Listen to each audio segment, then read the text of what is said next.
करते हैं जी और आगाज़ करते हैं हम अपने नेक्स्ट टॉपिक की विच इज़ रेवेन्यू। और रेवेन्यू की जो रिकॉर्डिंग है वो IFRS 15 के तहत अकाउंट फॉर होती है। उसका फर्स्ट पार्ट आज हम देख रहे हैं। या देखिए IFRS 15 एक काफ़ी मुश्किल स्टैंडर्ड है। इसकी टेस्टिंग बड़ी अबंडेंटली होती रही है, स्पेशली 2017 के बाद से। जब से IFRS 15 आया, इससे पहले एक और स्टैंडर्ड होता था रेवेन्यू का, तब से almost once in every 2 attempts इसका सवाल आ जाता है। ठीक है, वंस इन एवरी 2 अटेम्प्ट्स इसका सवाल आ जाता है। और जब वंस इन एवरी 2 अटेम्प्ट्स इसका क्वेश्चन आता है तो दैट एसेंशियली मीन्स कि 15 से 20 नंबर का इसका सवाल होगा जब आएगा। So it's a very important standard now. ठीक है, and it's a very complex standard as well. अब आप सोचेंगे यार रेवेन्यू में इतना क्या कॉम्प्लेक्स है। फॉर एग्जाम्पल अगर कोई रिटेलर है तो वो रेवेन्यू कैसे रिकॉर्ड करेगा। ठीक है, दो ही चीज़ें सवाल होते हैं रेवेन्यू में। ठीक है, कि व्हेन एंड हाउ मच, कितना रिकॉर्ड करना है और कब रिकॉर्ड करना है। ठीक है ना, तो वो कब रेवेन्यू रिकॉर्ड करेगा और कितना रिकॉर्ड करेगा, बड़ा सिंपल है। कब रिकॉर्ड करेगा, जब उसका चीज़ सेल हो जाएगी, ट्रांसफ़र हो जाएगी, आप उसे चीज़ ले लेंगे, वो रेवेन्यू रिकॉर्ड कर लेगा। कितना, जो उसकी सेल प्राइस है, रिटेल प्राइस है। ठीक है, यहाँ तो बड़ा आसान है। बट ऐसे बहुत से रेवेन्यू के कॉन्ट्रैक्ट्स होते हैं जिसमें ये अमाउंट डिटरमिन करना कि कब कितनी रिकॉर्ड करनी है और कब रिकॉर्ड करनी है, ये बहुत डिफरेंट है, बहुत डिफिकल्ट होता है। ठीक है, याद देखिए जी, यूएस गैप्स में भी एक प्रॉपर स्टैंडर्ड मुतारिफ कराया गया। यूएस गैप्स में पहले से ASC 606 सीरीज़ थी जिसके तहत रेवेन्यू के स्टैंडर्ड्स मौजूद थे। फिर जब ये रेवेन्यू का नया स्टैंडर्ड IFRS 15 में आया तो यूएस गैप में भी नया स्टैंडर्ड लाया गया। ठीक है जी, और अब ब्रॉडली यूएस गैप्स और IFRS में रेवेन्यू की अकाउंटिंग मिलती जुलती है। ठीक, बहुत से टॉपिक्स हैं रेवेन्यू से रिलेटेड, कॉम्प्लेक्सिटीज़ हैं जो एरिया बाय एरिया हम देखेंगे, एग्जाम्पल बाय एग्जाम्पल हम देखेंगे। उसमें जो सबसे पहली कॉम्प्लेक्सिटीज़ जो आज हम देखने जा रहे हैं वो कुछ बेसिक्स हैं। सबसे बुनियादी चीज़ IFRS 15 की है 5 step approach to revenue recognition. Students को पता होना चाहिए कि ये 5 स्टेप्स क्या होते हैं जिसके अंदर रेवेन्यू रिकॉर्ड किया जाता है। ठीक, जो IFRS 15 बताता है, तो बुनियाद है ये रेवेन्यू रिकॉर्डिंग की, ये देखेंगे हम आज की क्लास में। फिर एक कॉन्सेप्ट होता है इम्प्लाइड प्राइस कंसेशंस का, वो देखेंगे। सिग्निफिकेंट फाइनेंसिंग कंपोनेंट, आज इसकी इब्तदा करेंगे, आज इसको पहली बार देखेंगे। फ्यूचर में इसकी और भी हम दोबारा पढ़ेंगे। इसमें बहुत सी टाइप्स होती हैं सिग्निफिकेंट फाइनेंसिंग कंपोनेंट्स की, कुछ आज देखेंगे, कुछ फ्यूचर के लेक्चर्स में देखेंगे। और रेवेन्यू से एसोसिएटेड जो कॉस्ट्स होती हैं, डायरेक्ट कॉस्ट्स या कॉस्ट ऑफ सेल, उसमें खास किस्म की कॉस्ट हम देखेंगे, cost related to obtaining the contract और एक्वायरिंग द कस्टमर। इसको हम आज के इस लेक्चर में स्टडी करेंगे। इस लेक्चर में जो हम एग्जाम्पल देखेंगे वो है एग्जाम्पल 4, जो आपके नोट्स के पेज 19 के ऊपर आ रही है। इमीडिएटली इसी एग्जाम्पल को हम पढ़ेंगे और यहीं से हम अपने लेक्चर का आगाज़ करेंगे। तो आप चाहें तो यहाँ पर पॉज कर लीजिए जल्दी से, और जाके आप पहले इस एग्जाम्पल 4 को एक दफ़ा खुद पढ़ लीजिए, फिर मैं इसको स्क्रीन पर डिस्प्ले कर देता हूँ। इसको पढ़ते हैं और यहीं से आगाज़ करते हैं जी। ठीक है, आइए जी। और पहले हम एक दफ़ा पढ़ लेते हैं सारे मिलके, और फिर हम इसको जो है वो समझने की कोशिश कर लेते हैं। लिखा है जी, ABC limited is a telecom company and sold a package to mister A on the following terms on 1 January 2014। ठीक है जी, उन्होंने कोई पैकेज बेचा है टेलीकॉम कंपनी ने। He will be provided with a handset up front without any cost and the package will have a term of 3 years। तो handset उसको up front मिल जाएगा और उसको हैंडसेट इफेक्टिवली फ्री मिल जाएगा। ठीक है ना जी। Under normal sale condition such handset is sold for 8,000 rupees. अगर नॉर्मली वैसे बेचा जाए तो हैंडसेट 8,000 का बिकता है, बट इस कॉन्ट्रैक्ट के तहत उसको फ्री मिलेगा। Mister A will pay activation charges amounting to 3,000 upfront and also monthly fixed fee of rupees 5,000 on yearly basis for 3 years। ठीक है, सो वो एसेंशली मंथली फ़ी दे रहा है ऑन ईयरली बेसिस। अब इसको मैं थोड़ा सा आपके लिए बेहतर कर देता हूँ। एसेंशली वो ईयरली बेसिस पे 5,000 रुपये दे रहा है। ठीक है, सो 5,000 per annum for 3 years means 15,000 रुपये वो ये दे रहा है। बात समझ आ गई? ठीक है जी, 15,000 रुपया वो ये दे रहा है। सो 3,000 रुपया वो अपफ्रंट दे रहा है और 15,000 वो ये दे रहा है, तो इसका मतलब है वो 18,000 रुपया टोटल यहाँ तक दे रहा है। Cost and payment for other services will be as follows on a monthly basis. Cost and payments क्या होंगी? वॉइस का स्टैंडर्ड चार्ज है ₹3 per minute. However, under the package, if he consumes up to 5,000 minutes per year, he will be charged 10,000 rupees for voice per year. If he consumes more than इसको more than ये वो लिखा होगा, more than 1,000 लिखा है, more than 5,000 करने से, more than 1,000 लिखा हुआ है, इसे more than कर दें 5,000 minutes per year, he will be charged rupees 15,000 per year। ठीक है, सो स्लैब्स बनी हुई है कि अगर वो इतने मिनट्स कंज्यूम करे तो इतना होगा, इतने मिनट्स कंज्यूम करे तो इतना होगा। ठीक है. देयर इज अ 40% चांस, ये चेंज नहीं है, ये चांस लिखा हुआ है, there is a 40% chance and 60% chance that he will consume 11,000 minutes per year. ठीक है जी. सो ये उसने वॉइस के पैसे 3,000 देने हैं, फिर 15,000 वो देने हैं, कि 18,000 वो देने हैं, और फिर वॉइस के पैसे अलग से भी देने हैं. ठीक है जी. अच्छा, एसएमएस के क्या पैसे उसने देने? कहता है एसएमएस के स्टैंडर्ड चार्जेस हैं 10 पैसा पर एसएमएस, पर मिनट नहीं होगा, ये होगा पर एसएमएस. ठीक है. उसके अलावा he will be charge ₹2,000 per year for unlimited number of SMSs. However, subject to timely payment of periodic installments, ABC Limited has historically waived charges for SMS services. तो historically ये होता है कि वो पैसे लेती नहीं SMS के. It is expected that Mr. A will use 10,000 SMS per year and will apply for and successfully obtain the waiver. So उनको waiver मिल जाएगा. ठीक है जी. फिर डेटा, डेटा कह रहा है जी ₹10 per MB कर दें. If he consumes up to 1000 GB per year, he will be charged ₹5,000 per year for data.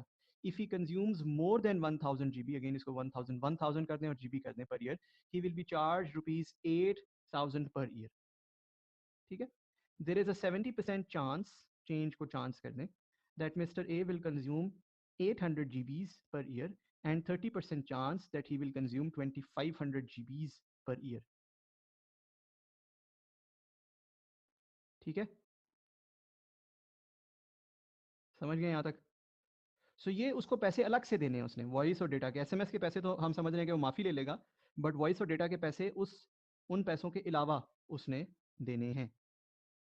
लिखा है जी appropriate discount rate is 10% per annum. ठीक है. उसके अलावा क्या लिखा है? कहता है ABC limited has incurred the following costs on acquisition of this customer. क्या कहता है? उसको 5,000 रुपये का हैंडसेट पड़ा है, उसने कुछ रेगुलेटरी टैक्सेस पे किए, उसने कुछ वेरिएबल सेल कमीशन पे किया है, और उसने कुछ फिक्स्ड कॉस्ट्स एलोकेट किए हैं इस कॉन्ट्रैक्ट को 1,000 रुपये की. लिखा है जी रेवेन्यू बताएं और कॉस्ट बताएं आप कितनी रिकॉर्ड करेंगे. सवाल समझ आ गया? सबसे पहले तो ये बताएं, सवाल समझ आ गया? ये एवरीडे लाइफ से आपकी रिलेटेड सवाल है, इसलिए ज़्यादा मुश्किल नहीं होगा, होपफुली समझना.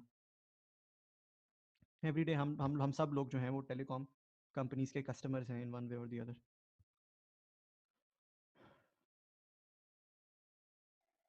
क्लियर है जी सवाल? रेवेन्यू रिकॉर्ड करने में स्टेप्स क्या इन्वॉल्व हैं जी? सबसे पहला स्टेप होता है कॉन्ट्रैक्ट को पहचानो. जिस कॉन्ट्रैक्ट के तहत रेवेन्यू रिकॉर्ड हो रहा है उस कॉन्ट्रैक्ट को पहचानो, आइडेंटिफाई द कॉन्ट्रैक्ट. ये फर्स्ट स्टेप है. यहाँ पे इस स्टेप में कोई ऐसी दुश्वारी नहीं है, कोई ऐसा मसला नहीं है. ठीक है. ठीक है. दैट पैकेज का contract, this is the contract under which the revenue will be recorded. ठीक है. इसमें इंट्रिकसीज आ सकती हैं. कौन सी इंट्रिकसीज? हमने ये पढ़ना है कि when does a contract not exist. ठीक है. वो कॉन्ट्रैक्ट ही नहीं है, उसके तहत उसको उस पर IFRS 15 लगाना ही नहीं है. फिर combining multiple contracts as one, ये भी हमने पढ़ना है अभी. ठीक है. कभी कभी ऐसा भी हो सकता है कि हम बहुत से कॉन्ट्रैक्ट्स इकट्ठा करके कहें कि ये सिंगल कॉन्ट्रैक्ट है. ठीक है. ये भी obviously is not relevant in this question. ठीक है. Okay. This is identifying the contract, this is the first step. Second step, identify performance obligations. बुनियादी तौर पे अगर उर्दू में बोलें तो पहला है कि यार वो कौन सा एग्रीमेंट है, कॉन्ट्रैक्ट है जिसके तहत हमने ये रेवेन्यू रिकॉर्ड करना है, और दूसरा है उस कॉन्ट्रैक्ट के तहत हमने करना क्या है, हमारे फ़राइज़ क्या हैं. हाँ, समझ रहे हो? उस कॉन्ट्रैक्ट के तहत हमारे फ़राइज़ क्या हैं, हमने क्या करना है. क्या फ़राइज़ हैं जी आपके ख्याल में? अगर आपसे मैं कहूँ कि जी उर्दू में एक पैराग्राफ लिख दें कि इस कॉन्ट्रैक्ट के तहत एबीसी लिमिटेड ने, टेलीकॉम कंपनी ने करना क्या क्या है. इस कॉन्ट्रैक्ट के तहत हमारा जो सबसे पहला परफॉर्मेंस ऑब्लिगेशन है वो है उसे हैंडसेट देना. दूसरा परफॉर्मेंस ऑब्लिगेशन है उसे वॉइस, डेटा और एसएमएस सर्विसेज मुहैया करना. ठीक है. बच्चे आइडेंटिफाई करते हैं कि हैंडसेट को एक्टिवेट करना भी कोई परफॉर्मेंस ऑब्लिगेशन है. अ, किसी भी चीज़ को प्रोवाइड करना और फिर उसको एक्टिवेट करना, याद रखें, दो परफॉर्मेंस ऑब्लिगेशंस नहीं होते हैं. ठीक है. हमेशा हैंडसेट को एक्टिवेट करना कोई सेपरेट परफॉर्मेंस ऑब्लिगेशन नहीं है. वो हैंडसेट हैंडसेट ही क्या, जो चलता ना हो, हमने उससे कैच कैच थोड़ी खेलना है. क्या ख्याल है? राइट. सो अक्सर कंपनीज इस तरह की गिमिक्स यूज़ करती हैं कि ये जी एक्टिवेशन फ़ी है जी. राइट. बट एसेंशियली वो एक्टिवेशन फ़ी नहीं होती. ठीक है. Activation is no service, is nothing. ठीक है. So there are just two performance obligations, you people have identified it very correctly. Handset and voice data and SMS services. ठीक है जी। यहीं पे इसी पॉइंट इन टाइम पे आपको एक और सवाल अपने आप से पूछना होगा, which is a very very important question. Is this performance obligation satisfied over time और at a point in time? मतलब क्या ये ऐसा फरीज़ा है जो, जैसे मेरा जो फरीज़ा है मैंने आप लोगों को पढ़ाना है, ये कैसे सेटिस्फाई होता है? ये ओवर 5 महीने सेटिस्फाई होता है, ऐसे ही है ना? हाउएवर आप जाते हैं, आप किसी से एक चीज़ ख़रीदते हैं, कोई ग्रोसरी ख़रीदते हैं, उसका फरीज़ा उसी वक्त सेटिस्फाई हो जाता है। तो उसका फरीज़ा at a point in time satisfy होता है। मेरा जो फ़र्ज़ है वो ओवर टाइम सेटिस्फाई होता है। बात समझ आ रही है? तो आपने, अच्छा अब ये बात इतनी आसान नहीं है, इसके ऊपर ना ये मैं थोड़ा सा आपको यहाँ पे इधर बता दूँ। आइडेंटिफाइंग परफॉर्मेंस ऑब्लिगेशंस में इस बात पे हमने डिटेल्ड बहस करनी है कि ये वो कौन से परफॉर्मेंस ऑब्लिगेशंस होते हैं जो ओवर टाइम सेटिस्फाई होते हैं, और वो कौन से वैसे होते हैं जो eight a point in time satisfy होते हैं। ठीक है। हाउएवर ये एक लंबी बहस है, मैं आपको इसकी डिटेल्स बताऊंगा। फिलहाल मेरा ख्याल है इस एग्जांपल में आपके लिए बड़ा आसान होगा। Which one is satisfied over time जी? This is satisfied over time. क्या ख्याल है? Sometimes, not always, sometimes it is really easy as well, and sometimes it could be really technical, and I'll tell you when it is technical. And which one is satisfied at a point in time? Hence it is satisfied at a point in time. Understood जी? समझ आ गई? ठीक है, performance obligation identify कर लिया हमने। अच्छा, performance obligation में भी बहुत सी टेक्निकलिटीज़ हो सकती हैं, ठीक है ना? इतना सीधा नहीं है, ये देख रहे हैं, ये पढ़ने हैं अभी हमने, ये टेक्निकलिटीज़ ये क्या होती हैं, कैसे अप्लाई होती हैं, ये पढ़नी है अभी हमने। ठीक है, यहाँ पे मैंने एक चीज़ मिस की हुई है, यहाँ पे एक और चीज़ भी होती है, पोर्टफोलियो अप्रोच। पोर्टफोलियो अप्रोच वो भी देखनी है हमने स्टेप 1 में भी। सो स्टेप 1 में भी 3 टेक्निकलिटीज़ हैं जो हमने मिस की हुई हैं। स्टेप 2 में बहुत सी टेक्निकलिटीज़ हैं, वो भी पढ़नी है, राइट? अच्छा, स्टेप 3 में आते हैं जी। हमने परफॉर्मेंस ऑब्लिगेशन आइडेंटिफाई कर लिया। तीसरा होता है कैलकुलेट ट्रांजैक्शन प्राइस। ये आपने ये देख लिया कि मैंने क्या क्या करना है। अब आप ये देखो, यार मुझे उसके लिए मिलना क्या है? What will I get against it? बोले जी, what will you get against it? So you will get activation fee of 3000. when will it will be paid? It will be paid upfront. Time भी बड़ा ज़रूरी होता है, देख रहे हैं मैंने टाइम का भी लगाया बस साथ एक। अच्छा जी, then you will get fixed fee, है ना? This will be 15,000. when will it be paid? when it will be paid? over 3 years. ठीक है, ओवर टाइम, बिल्कुल ठीक है। Then you will get some amount for voice and some amount for data. You will not get anything for SMS। क्या ख्याल है? SMS के लिए तो आपको कुछ नहीं मिलेगा ना जी। वॉइस के लिए हमने, there is a 40% chance that we will get 10,000, है ना? And there is a 60% chance that we will get 15,000। हाँ या ना? बोले, यानी कि हमें कितने पैसे मिलने हैं ये हमें एग्जैक्टली पता नहीं है। बोले, ऐसे ही है ना? कितने पैसे मिलने हैं ये एग्जैक्टली हमें पता नहीं है। इसे कहते हैं वेरिएबल कंसिडरेशन। इसको क्या बोलते हैं? ये कैलकुलेट थर्ड थर्ड स्टेप में ना, हम कैलकुलेटिंग द ट्रांजैक्शन प्राइस में, ये वेरिएबल कंसिडरेशन, राइट? ये बड़ा टेक्निकल कॉन्सेप्ट है, ठीक है? ये हम बड़ी डिटेल में देखेंगे कि ये क्या होता है। बहरहाल यहाँ पे बड़ा आसान, आपको बड़े आसान तरीके से इंट्रोडक्शन करा रहा हूँ मैं आपकी। This is called variable consideration. ठीक है, जब आपको एग्जैक्टली ना पता हो कि आपको कितने पैसे मिलने हैं, सॉरी, राइट? तो आप फिलहाल, मैं उसको प्रोबेबिलिटी की बेसिस पे कैलकुलेट कर रहा हूँ। This is just one way of calculating variable consideration. बताऊंगा आपको आगे के और क्या तरीके होते हैं। ठीक है जी, इसको इंटू 3 कर लूंगा, क्या ख्याल है? इंटू 3 कर दूंगा ना, 3 साल मिलना है ना? कितने पैसे मिलते बनते हैं जी वॉइस के? 39,000। 13,000 अगर 1 साल का हुआ तो। ठीक है जी, ये भी मिलने हैं ओवर 3 ईयर्स। ठीक है, आगे चलते हैं, आगे चलते हैं।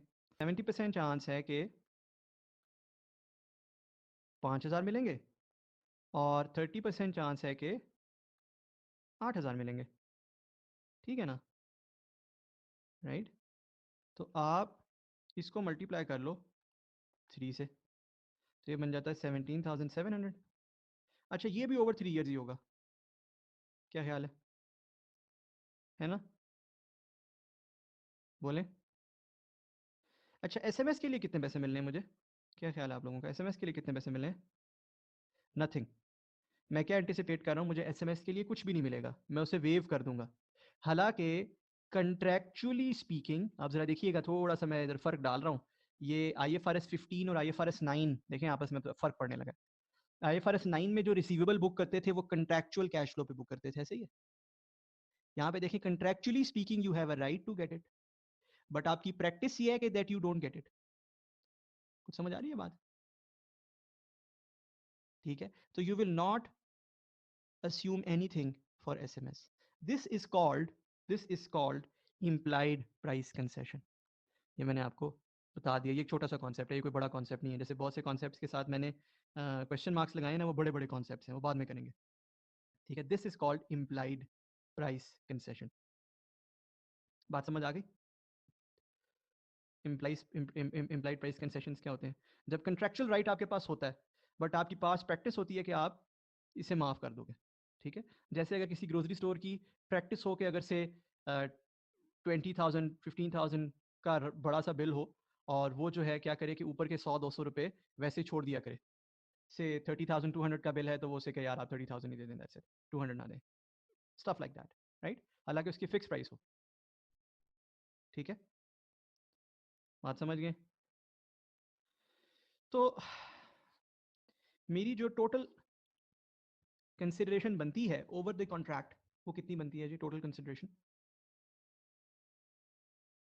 74,700। अच्छा जैसे आपने ऊपर अपने आप से सवाल किया था ना, यहाँ पे क्या सवाल था कि is it satisfied over a point in time, over time और at a point in time? यहाँ पे भी आप एक सवाल करेंगे अपने आप से, is there significant financing component?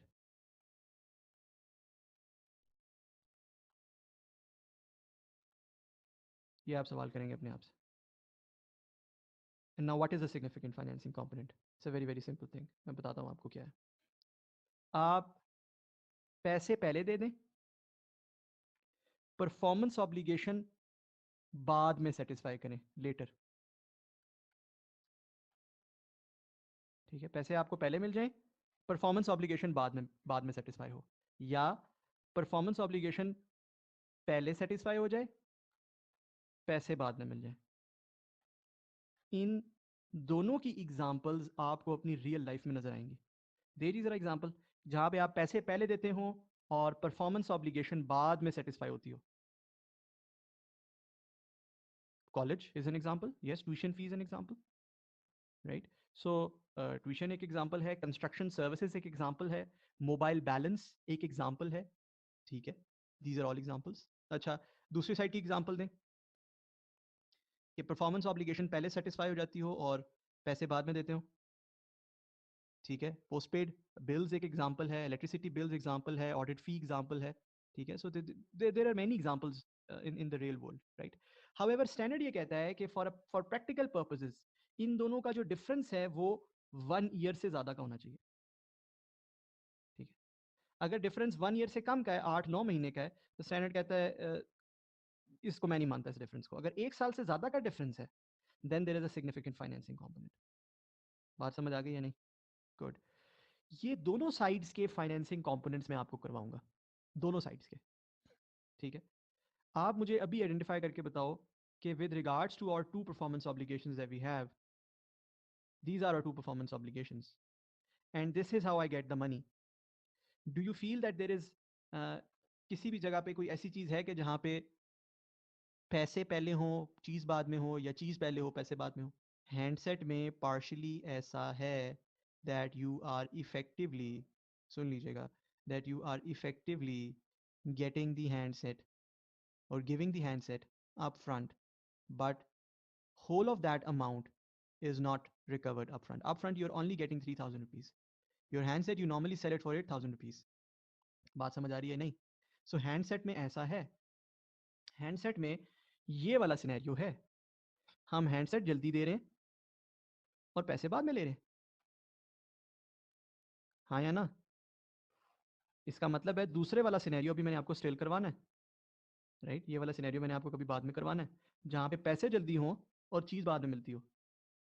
क्या ख्याल है? अच्छा, ये करने के बाद अब हम नेक्स्ट चीज़ करेंगे जी, हम करेंगे allocate, allocate the transaction price.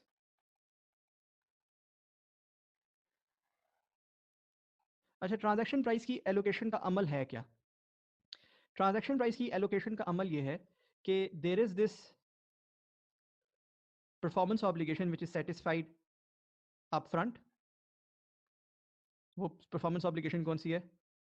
Handset. And then there is this performance obligation which is satisfied over time. वो परफॉर्मेंस ऑब्लिगेशन कौन सी है? बोलें।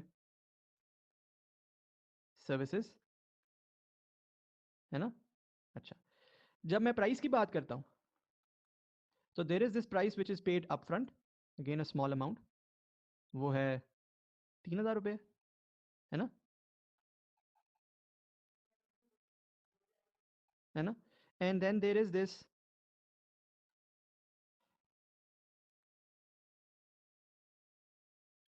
आप कह लें price which is paid over 3 years, ठीक है, over time, and this is how much? 71,700 मेरा ख्याल ऐसे ही है ना? अब बेसिकली असेसमेंट ये करने को कहता है स्टैंडर्ड कि ये जो पैसे मिल रहे हैं इसमें से कितने पैसे हैंडसेट के लिए मिल रहे हैं और कितने पैसे सर्विसेज के लिए मिल रहे हैं, ये असेस करना है आपने, ठीक है? अब ये असेस करना कॉलेज के लिए मुश्किल नहीं होता, कॉलेज जब एफआर के लिए फी लेता है उसे पता है वो एफआर के लिए मिल रही है, या किसी ग्रोसरी स्टोर के लिए मुश्किल नहीं होता, वहाँ रिटेल प्राइस लिखी होती है डब्बे पे, लेकिन ये इस तरह के कॉन्ट्रैक्ट्स में मुश्किल होता है। स्टैंडर्ड ये कहता है कि आप अपने परफॉर्मेंस ऑब्लिगेशंस की एसएएसपी देखो। एसएएसपी क्या होती है? स्टैंड अलोन सेलिंग प्राइस, ठीक है? ये भी एक पूरा टॉपिक है, स्टैंड अलोन सेलिंग प्राइस क्या होती है, इसे कैसे एस्टिमेट करते हैं, ये वो लटम पटम, इट्स अ बिग टॉपिक, ठीक है? Let's not go into that अभी, वो बाद में देखेंगे, सेपरेटली देखेंगे, ठीक है? आप stand alone selling price estimate करो और उस बेसिस पे ट्रांजैक्शन प्राइस को एलोकेट करो, ठीक है? आइए जी, मुझे बताइए stand alone selling price handset की कितनी है? 8,000। Very good, very good. Stand alone selling price voice की कितनी है जी? बना सकते हैं प्रोबेबिलिटी की बेसिस पे। बताया हुआ है ना कि इतने परसेंट प्रोबेबिलिटी है कि वो इतने परसेंट यूज़ करेगा और इतने परसेंट प्रोबेबिलिटी है कि वो इतने परसेंट यूज़ करेगा। 1 साल के, जिसकी 3 रुपये कीमत बनती है और 3 साल पीरियड है, तो कितना बनता है? जल्दी से बनाए। 73,800 रुपीज़ की वो वॉइस यूज़ करेगा। अच्छा, फिर डेटा इसी तरह कितने जीबीज़ वो यूज़ करेगा, क्या प्राइस है? 10 रुपये की प्राइस है, 3 ईयर पीरियड है। कंजम्पशन उसकी बनाए प्रोबेबिलिटी की बेसिस पे, कंजम्पशन बनाए जी प्रोबेबिलिटी की बेसिस पे। 1310 बन रही है जी, बनाए जी, कितना बनता है चार्ज? 39,300 का वो डेटा कंज्यूम करेगा। अच्छा, एसएमएस कितने के वो कंज्यूम करेगा? कितने एसएमएस सालाना उसने यूज़ करने हैं? 10,000। अच्छा, कितने का एक एसएमएस है? 0.1 का, और कितने साल? 3 years। तो कितने के एसएमएस बनते हैं उसके? 3,000 के, राइट? ये है stand alone selling price of all the obligations, performance obligations that we will satisfy for our customer. Good, very good, ज़बरदस्त। अच्छा, अब ज़रा मुझे गौर से देख के बताएं, सब लोग यहाँ पे देखें। आपकी ये सारी परफॉर्मेंस ऑब्लिगेशंस दो किस्म की हैं, कुछ अप फ्रंट हैं, कुछ ओवर टाइम हैं। इसी तरह आपकी जो रिसीट्स हैं वो भी दो किस्म की हैं, ऑब्वियसली कुछ अप फ्रंट हैं, कुछ ओवर टाइम हैं, राइट? अब ये एसएएसपी की बेसिस पे एलोकेट करने के लिए क्या टाइमिंग मुझे मैच नहीं कर लेनी चाहिए? या तो मैं सारी को प्रेजेंट वैल्यू करके आज पे ले आऊं, ठीक है, जो कि अप्रोप्रिएट है हैंडसेट की, क्योंकि देखें अदरवाइज हैंडसेट की जो स्टैंड अलोन सेलिंग प्राइस है वो अंडर वे हो जाएगी। हाँ या ना? बात समझ रहे हैं? ये जो पैसे हैं आपने सारे, ये कब लेने हैं? ये सर्विसेज कब देनी है? फ्यूचर में, ओवर टाइम। हाँ या ना? तो ये जो है ये आज दे रहे हैं, तो ये 8,000 और ये जो बाकी पैसे हैं ये टाइमिंग के एतबार से एक दूसरे के बराबर नहीं है। इज दिस अंडरस्टूड या नहीं? अब इसको गौर से देखिएगा, मैं करने क्या जा रहा हूं। मैं प्रेजेंट वैल्यू बना रहा हूं एसएएसपी की। ये चूंकि आज ही चार्ज करनी है तो ये 8,000 बन जाता है। 73,800 इसको जरा 3 पे डिवाइड करें, सालाना अमाउंट कितनी बनती है जल्दी से? 24,600 इंटू 1 माइनस 1.1, 10% डिस्काउंट रेट बताया हुआ ना, रेस टू पावर -3 ओवर 0.1। इसी तरह अगले का 39,300 को मैं डिवाइड कर रहा हूँ 3 पे, तो ये बनता है सालाना 13,100 into 1 minus 1.1 raise to power -3 over 0.1। इसी तरह से अगले का 1,000 सालाना 1 minus 1.1 raise to power -3 over 0.1। Is this understood? तो मेरी प्रेजेंट वैल्यू इसकी बन गई 8,000, इससे अगले की बन गई 61,177, उससे अगले की 32,578, उससे अगले की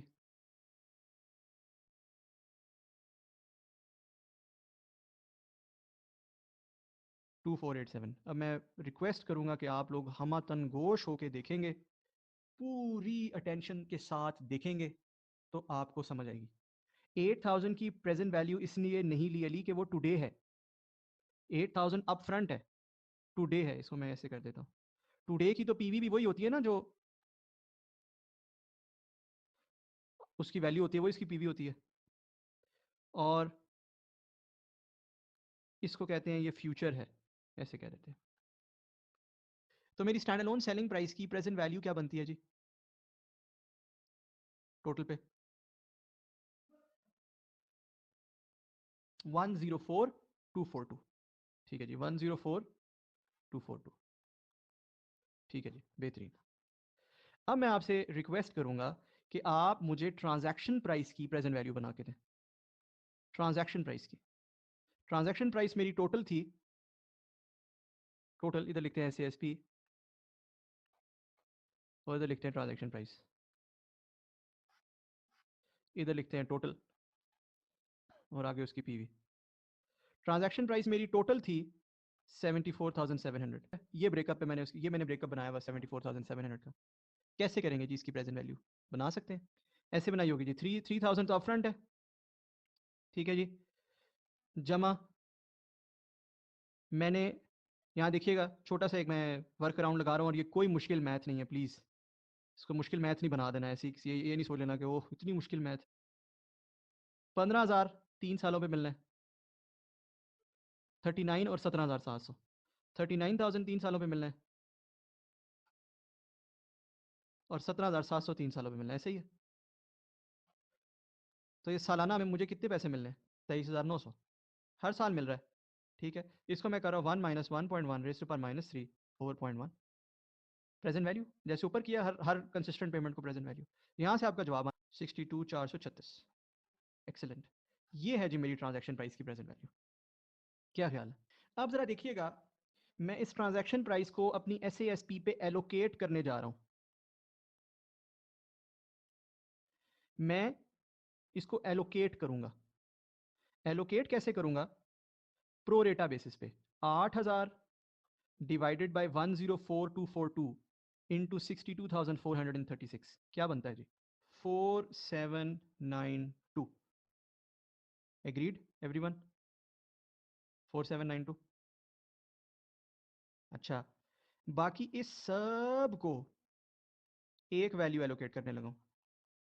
देखिएगा, इस सारे के सारे को क्या एक वैल्यू एलोकेट करने लगा हूं। वजह क्या है? ये सारे का सारा हमने एक परफॉर्मेंस, ये सारी हमने एक परफॉर्मेंस ऑब्लिगेशन आइडेंटिफाई की थी, हैंडसेट, और ये सारी सर्विसेज हमने दूसरी परफॉर्मेंस ऑब्लिगेशन आइडेंटिफाई की थी, हाँ या ना? तो इस सबको एक वैल्यू एलोकेट करने लगा हूं। बैलेंसिंग वैल्यू होगी जाहिर है 62,436। बैलेंसिंग करें जी, क्या बनता है? 57,644। This is the present value of my transaction price. allocated to both my performance obligations.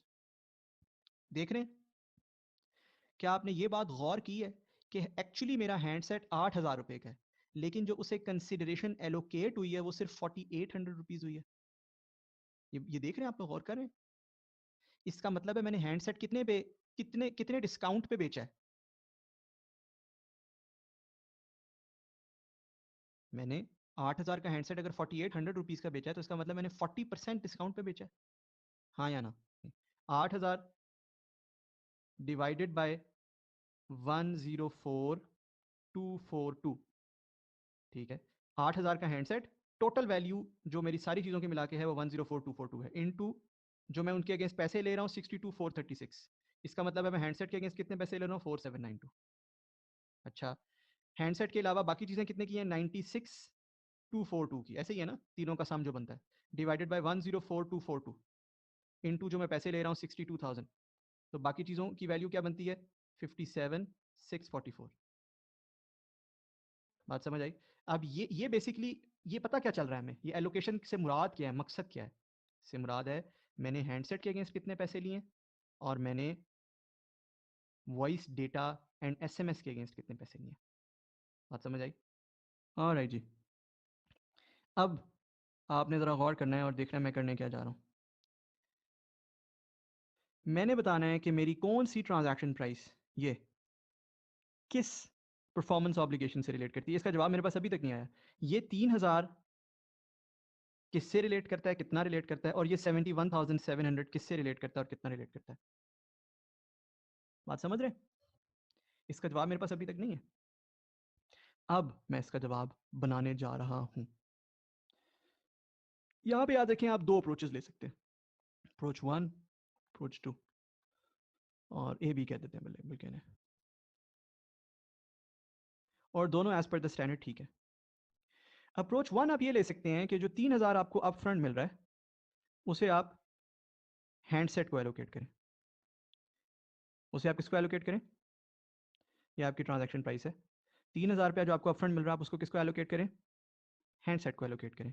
However handset को आपने मजीद 1,792 एलोकेट करना है. हाँ या ना बोलें, ताकि टोटल कितना बन जाए हैंडसेट की एलोकेशन का?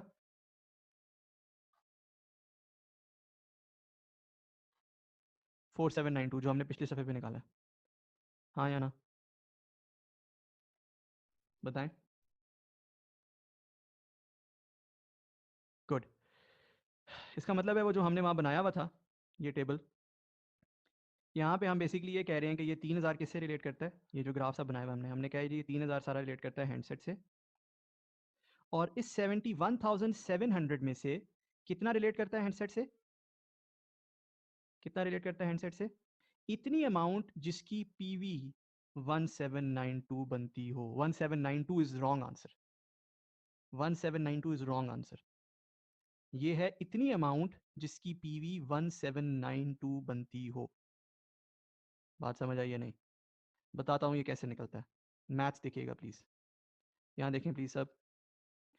अगर आपने 100 into 1 - 1.1 raise to power -3 over 0.1 किया तो क्या जवाब आता है? 249. अच्छा, अब यहाँ पे आप मैथमेटिकली क्या कह रहे हो? आप कह रहे हो अगर मैं सालाना 100 हर साल बराबर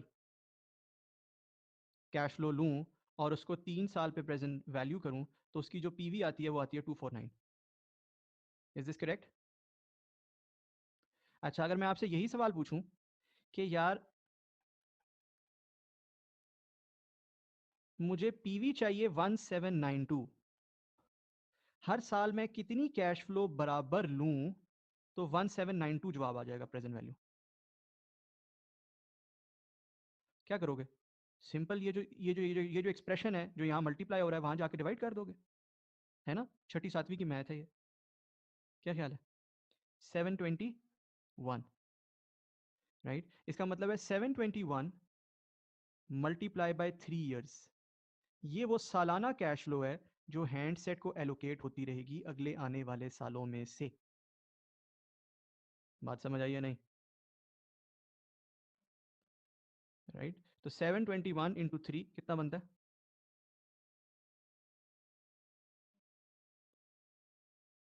2163। इसका मतलब है 71,700 में से 2163 रिलेट करता है किसको? हैंडसेट को।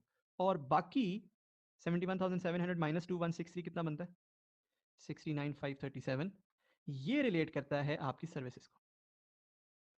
ये जो बाकी है ये रिलेट करता है 69,537 किसको? आपकी सर्विसेज को। तो आप कैसे एलोकेट कर देंगे? आप कहेंगे जी ये एलोकेशन है टू माय हैंडसेट जिसकी प्रेजेंट वैल्यू बनती है 4792 और ग्रॉस वैल्यू बनती है 5163, 3000 प्लस 2163, राइट। एंड जो मेरी सर्विसेज हैं उनको मैंने एलोकेट कर दिया है 69,537।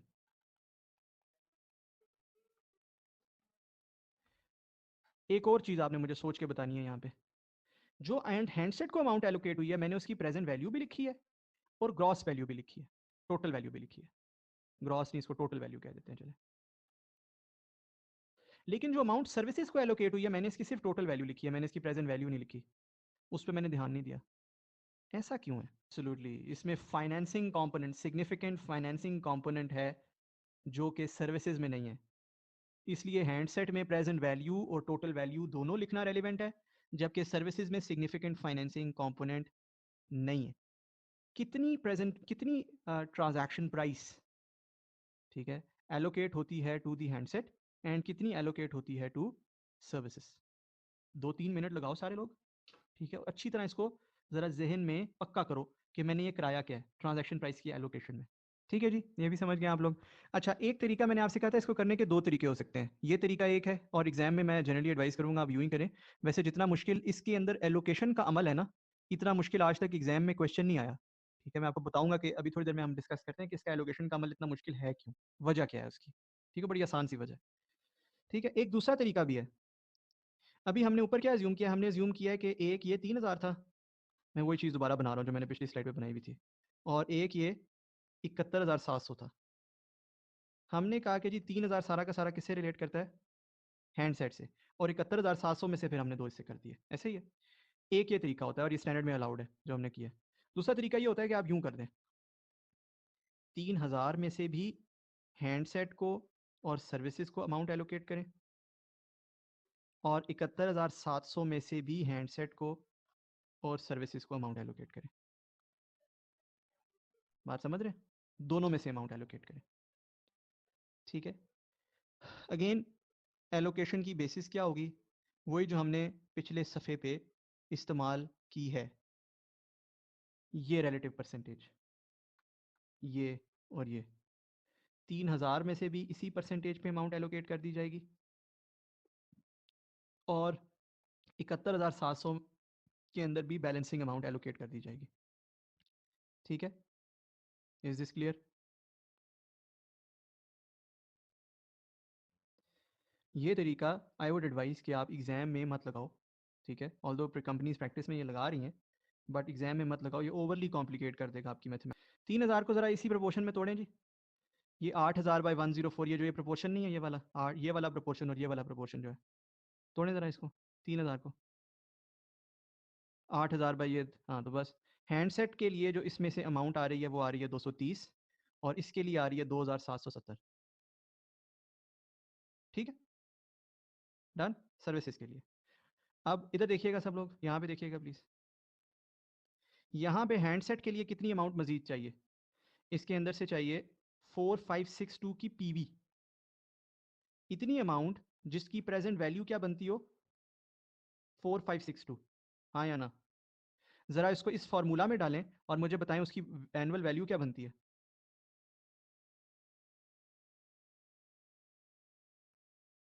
ये 71,700 तो ओवर द ईयर्स है ना, ये तो फ्यूचर में है, तो इसकी तो पीवी बनेगी। क्या ख्याल है? एनुअल अमाउंट कितनी बनती है? 1834 सालाना अमाउंट। 1834, 1834 टाइम्स 3 क्या बनता है?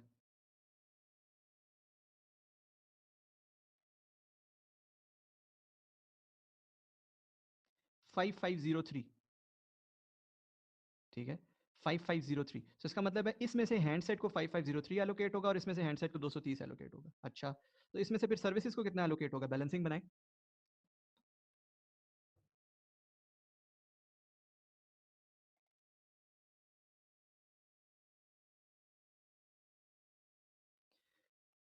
Double six 197, 66197। बात समझ रहे? सर्विसेज को। अब यहाँ पे एक और साइंस है जिसकी वजह से मैंने आपसे कहा था कि ये मैथमेटिकली आपके लिए डिफिकल्ट हो जाएगा। ये जो 2770 है, ये क्या है? ये प्रेजेंट वैल्यू है, ये टुडे की वैल्यू है, हाँ या ना? है ना? ये तो अप फ्रंट पैसे पैसे दिए जा रहे हैं, जबकि सर्विसेज तो ओवर द लाइफ दी जा रही हैं। ऐसा ही है।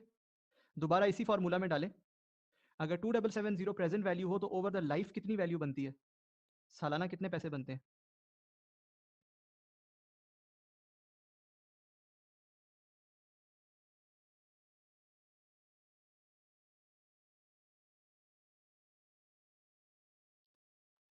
One one one four into three कितना बनता है जी?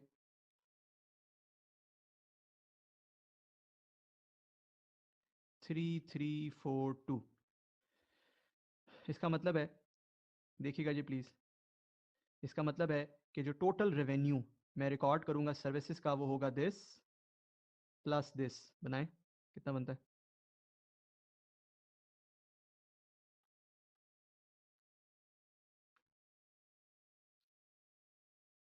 69539। ऊपर क्या बनाया था हमने? 6953। ऊपर क्या बनाया था हमने? 69537। वो सेम है एक्चुअली, वो राउंडिंग का कोई फ़र्क होगा। आप समझ रहे हैं? तो ये एक ही कान को पकड़ने के दो तरीके हैं। एक ये कि आप अपना हाथ बुलंद करें और कान को पकड़ लें। दूसरा ये कि अपना ही जो बाजू है वो 6-7 दफ़ा अपनी गर्दन के इर्द गिर्द घुमाएं और फिर उस कान को पकड़ें। पैसे शुरू में मिल रहे हैं, यहाँ पे क्या आंसर है? पैसे पहले हैं, सर्विसेज बाद में। क्या ख्याल है? हाँ या ना? पैसे पहले हैं, सर्विसेज बाद में। अब मैं ज़रा आपको ये अर्ज़ कर दूं कि मैं ऐसा क्यों कह रहा हूं कि ये सवाल मुश्किल है और एग्जाम में ऐसा सवाल नहीं आया। ज़रा देखिएगा, एक तरफ होती है परफॉर्मेंस ऑब्लिगेशन, दूसरी तरफ होती है ट्रांजैक्शन प्राइस। एग्जाम में जो क्वेश्चंस आपके सामने आए होंगे या आएंगे, उसमें से वन ऑफ दीज सिनेरियोज है। ज़रा देखिएगा, या performance obligation point in time होता है, अप फ्रंट कह लें इसे, चले अप फ्रंट होता है। ट्रांजैक्शन प्राइस लेटर होती है। ठीक है जी, इसको कह देते हैं today and later. Performance obligation शुरू में सेटिस्फाई हो रहा होता है, ट्रांजैक्शन प्राइस बाद में मिल रही होती है। या ये होता है कि परफॉर्मेंस ऑब्लिगेशन बाद में सेटिस्फाई हो रहा होता है, ऐसे सारे सवाल हम करके देखेंगे, और ट्रांजैक्शन प्राइस आज मिल रही होती है। ठीक है। या ये हो सकता है कि परफॉर्मेंस ऑब्लिगेशन का कुछ हिस्सा आज टुडे और कुछ हिस्सा बाद में हो रहा हो लेटर, लेकिन ट्रांजैक्शन प्राइस से बाद में मिल रही हो। ठीक है। या ये हो सकता है कि ट्रांजैक्शन प्राइस कुछ आज और कुछ बाद में मिल रही हो। ठीक है, बट परफॉर्मेंस ऑब्लिगेशन सारी आज सेटिस्फाई हो रही हो। आप बात समझ रहे हैं ना? किसी एक साइड पे दो चीजों की कॉम्प्लेक्सिटी हो सकती है, दूसरी साइड पे एक ही चीज होती है। ये वाले सवाल तो बहुत ही आसान है, जिनमें दोनों साइडों पे एक एक चीज है। हमारा जो क्वेश्चन है, ओवर क्वेश्चन, उसमें दोनों साइड पे कॉम्प्लेक्सिटी है। मतलब ये मोस्ट डिफिकल्ट क्वेश्चन है, जिसमें परफॉर्मेंस ऑब्लिगेशन का कुछ हिस्सा टुडे है, कुछ हिस्सा लेटर है। इसी तरह ट्रांजैक्शन प्राइस का भी कुछ हिस्सा टुडे है, कुछ हिस्सा लेटर है। This is the most difficult iteration that could come. बात समझ आई? Do you understand this? Step 5 में दो काम करेंगे जी। स्टेप 5 होता है रिकॉर्ड रेवेन्यू। स्टेप 5 क्या होता है? Record revenue. रेवेन्यू रिकॉर्ड करना है। अच्छा, पहले रेवेन्यू रिकॉर्ड करना है हैंडसेट का। देखिएगा, हैंडसेट को एस कितनी एलोकेट हुई हुई है? हैंडसेट को एस एलोकेट हुई हुई है ग्रॉस अमाउंट 5163, नॉट एस यार, TP, transaction price. Transaction price allocate हुई हुई है 5163 gross amount and 4792 present value. ऐसे ही है। देखिएगा क्या करेंगे, हम एंट्री करेंगे रिसीवेबल टू रेवेन्यू 4792 अपफ्रंट। ठीक है, और साथ ही हम एक टेबल बना देंगे, ईयर 1 2 3। अच्छा, इस रिसीवेबल में 3000 रुपये अप फ्रंट हमें मिल जाएंगे, बैंक टू रिसीवेबल 3000। आपने देखा था ना जो जो तरीकेकार मैंने अपनाया है, स्टाइल ए, उसमें मैंने यही कहा ना कि ये 3000 मुझे अपफ्रंट मिल जाएंगे, राइट। इसका मतलब है मेरा जो ओपनिंग बैलेंस है रिसीवेबल का वो बचेगा 1792, है ना। एंड ये बेसिकली मेरा एमोटाइज्ड कॉस्ट फाइनेंशियल एसेट है एसेंशियली स्पीकिंग, मतलब ऑल्दो वो IFRS 15 उसकी अकाउंटिंग डिक्टेट कर रहा है, बट है तो एमोटाइज्ड कॉस्ट फाइनेंशियल एसेट है। इस पे इंटरेस्ट अक्रू होगा 10% पे, तो पहले साल इंटरेस्ट आएगा 179, बैंक इसमें से लेस होगा, बैंक आएगा 721। कहाँ बनाया था ये 721 का बैंक, कौन बताएगा मुझे? ये प्रेजेंट वैल्यू कैलकुलेट करते हुए आप लोगों ने खुद मुझे बना के दिया था, राइट, कि 721 की पेमेंट है, ये आप लोगों ने खुद बना के दिया है, ठीक है ना जी। अच्छा, तो क्लोजिंग बैलेंस क्या बना पहले साल का, जल्दी से बनाएं। 1250, अगले साल 1250 पे चढ़ा 10% इंटरेस्ट 125, पैसे आए 721, क्लोजिंग बैलेंस क्या बना?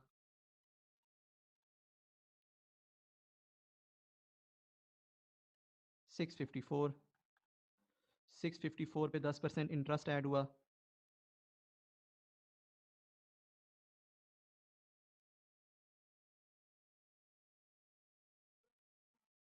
बनाए 65, 721 लेस हुआ, क्लोजिंग बैलेंस तकरीबन जीरो बन रहा है, क्लोज टू जीरो बन रहा होगा ऑलमोस्ट, ठीक है। अब इसकी क्या एंट्री करेंगे आप ओवर द लाइफ? आप एंट्री करेंगे रिसीवेबल टू इंटरेस्ट इनकम, क्या ख्याल है? और इसकी क्या एंट्री करेंगे ओवर द लाइफ? आप एंट्री करेंगे bank to receivable. Is this clear? Is this clear? आपने हैंडसेट का रेवेन्यू रिकॉर्ड कर लिया है, हैंडसेट की रिसीट्स भी रिकॉर्ड कर ली हैं जो उसके अगेंस्ट पैसे आए हमें, बात समझ आइए। अब मैं रेवेन्यू आपको रिकॉर्ड करवाता हूँ, देखिएगा। अब मैं रेवेन्यू आपको रिकॉर्ड करवाने लगा हूँ सर्विसेज का, तो ये दोनों पहली डे वन की एंट्रीज हैं जी, ऑब्वियसली ये भी और ये भी, एब्सोल्युटली ऐसे ही है, ठीक है। सर्विसेज को हमने प्रोसीड्स कितनी एलोकेट की थी, कितनी ट्रांजैक्शन प्राइस एलोकेट की थी हमने सर्विसेज को? 69,537। अब जरा देखिएगा सर्विसेज का जो रेवेन्यू है ना, ये ओवर द लाइफ रिकॉर्ड होगा, ओवर द लाइफ। 69,537 को अगर मैं 3 पे डिवाइड कर दूं, 3 ईयर्स, तो कितना बनता है सालाना?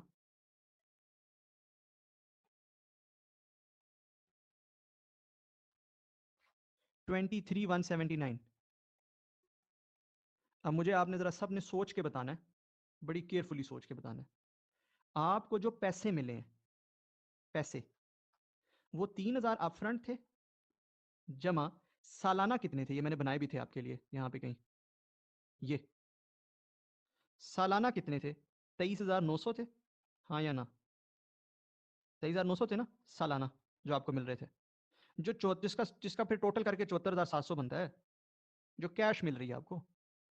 अगर 23,900 में से 721 निकाल दिया जाए, ये जो 721 बनाया है ग्रॉस अमाउंट, तो पीछे क्या बचता है? 23,179। यही एलोकेट कर रहे हैं हम सर्विसेज को या नहीं? ऐसा है या नहीं? इवेंचुअली ये जो ग्रॉस वैल्यू बनाई है हमने हैंडसेट के अगेंस्ट 721 की, इसका पर्पज सिर्फ ये है कि जो पीछे बैलेंसिंग बाकी चीज़ों को एलोकेट होनी है अमाउंट, वो ठीक हो जाए। हर साल हम एंट्री करेंगे बैंक टू रेवेन्यू 23,179 की, एंड दैट्स इट, बस इतनी सी बात है। एसेंशली हमने सिर्फ इन दो पेजेस पे, एक इस पेज पे और एक इस पेज पे, जर्नल्स जो पास करने थे उसके लिए हमने इतनी मेहनत की। हमने परफॉर्मेंस ऑब्लिगेशन आइडेंटिफाई की, फिर ट्रांजैक्शन प्राइस को एलोकेट किया, और इतनी मेहनत करके जो सिर्फ जर्नल्स हमने पास करने थे, ये इन जर्नल्स को पास करने के पीछे इतनी मेहनत हुई है। बात क्लियर हो गई जी। इस सवाल में एक और काम भी हमने करना था, ये तो हमने रेवेन्यू की रिकॉर्डिंग देखी है, हमने एक और काम भी करना था, वो हमने कॉस्ट की रिकॉर्डिंग देखनी थी, कॉन्ट्रैक्ट कॉस्ट की। कॉस्ट कौन कौन सी इंकर हुई थी? एक हैंडसेट की कॉस्ट थी, अच्छा जी, और कुछ टैक्सेस देने पड़े थे हमें, है ना, कुछ वेरिएबल कॉस्ट थी, वेरिएबल कॉस्ट कितनी थी?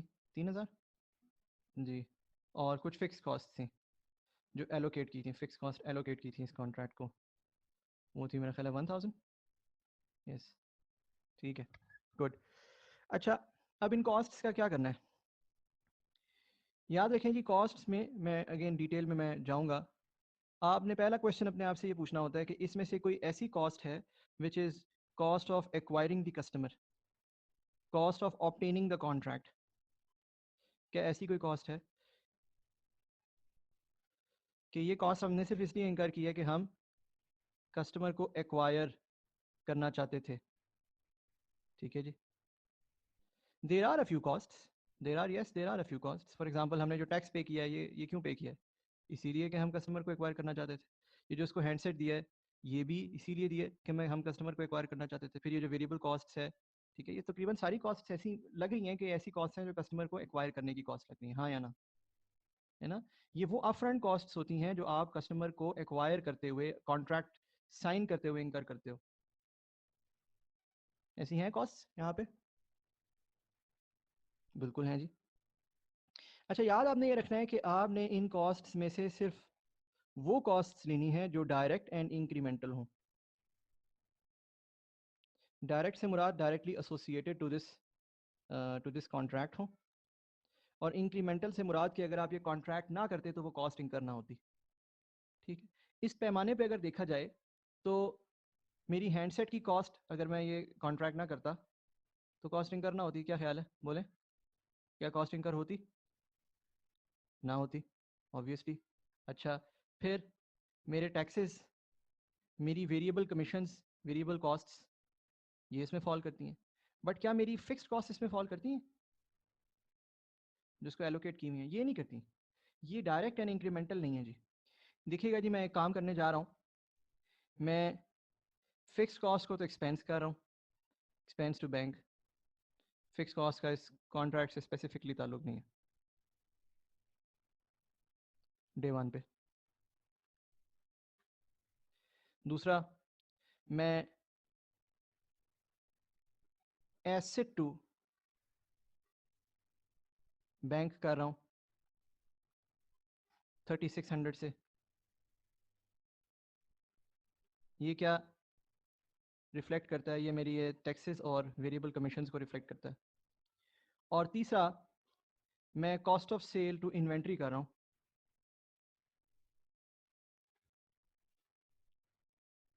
5000 से। ये तीनों एंट्रीज मैं डे वन पे करूँगा।